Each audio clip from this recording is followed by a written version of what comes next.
இன்றே டவுன்லோட் செய்து உங்கள் ஃபேவரட் ஷோக்களை என்ஜாய் பண்ணுங்க. இப்பதானே தெரிஞ்சவரை பார்க்கணும்னு சொன்னேன், அப்புறம் பேர் தெரியாதுன்னு சொல்ற. இதுல இருந்தே நல்லா தெரியுது உன் லட்சணம். போய் சொல்ற நீ. செல்லமா, இவன் போய் தானே சொல்றான். டேய், இப்ப வரைக்கும் உனக்கு அப்பன் பேர் தான் தெரியாதுன்னு நினைச்சிட்டு இருந்தோம். இப்போ உனக்கு தெரிஞ்சவங்க பேரும் தெரியாதா? என்ன கொடுமடா இது. ஷோ, இங்க பாரு, நீ நடிக்கிற இந்த நாடகம் இதெல்லாம் வேற எங்கயாவது போய் காமிச்சுக்கோ. இங்க வந்து ஏதாவது பண்ணணும்னு நினைச்ச அப்புறம் நான் மனுஷியாவே இருக்க மாட்டேன். ஒழுங்கா சொல்றேன், இங்க இருந்து கிளம்பி போயிடு. இல்லன்னா பாத்துக்கோ, ஏதாவது ஏடா குடமா ஆயிடும். டேய், போறியா இல்ல எல்லாரும் முன்னாடி உன் பொறுப்பை அசிங்கப்படுத்தவா? ஓ, கிளம்பு.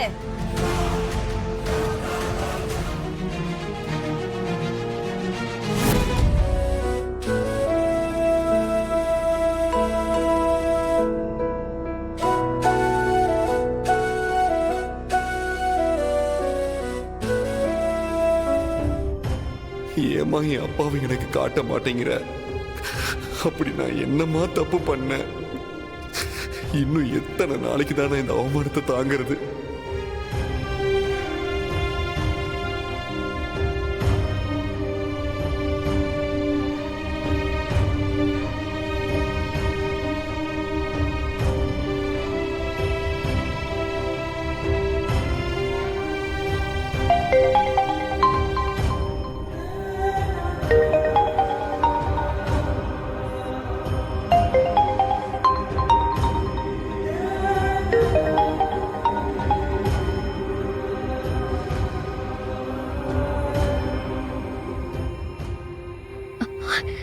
சீனியர், என்னாச்சு? ஏன் இங்க உட்கார்ந்திருக்கீங்க? ஹைலி, என் அப்பா இந்த மண்டபத்தில் தான் இருக்காரு. என்ன சொல்றீங்க சீனியர்? உங்க அப்பாவை பாத்துட்டீங்களா? அவர்கிட்ட பேசுனீங்களா? என்ன சொன்னாரு? இல்ல, அது வந்து நான் அவரோட கையை மட்டும் தான் பார்த்தேன், முகத்தை பார்க்க முடியல. என்ன சொல்றீங்க சீனியர்? சரி, அப்படி இருந்தாலும் இதுக்கு நம்ம சந்தோஷம் தானே படணும். எதுக்கு இப்படி ஃபீல் பண்ணிட்டு இருக்கீங்க? முதல்ல வாங்க போய் அப்பாவை தேடுவோம். ஆமா, அவர் என்ன கலர் ஷர்ட் போட்டிருந்தாருன்னு பாத்தீங்களா? நான் எதையுமே பார்க்கல. அவர் தேடி போகும்போது உன் சித்தி வந்துட்டாங்க.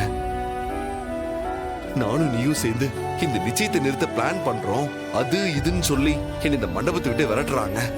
விடுங்க சீனியர், அவங்களுக்காக நான் உங்ககிட்ட மன்னிப்பு கேட்டேன். பரவாயில்ல, விடு சீனியர். ஒண்ணு பண்ணுவோமா?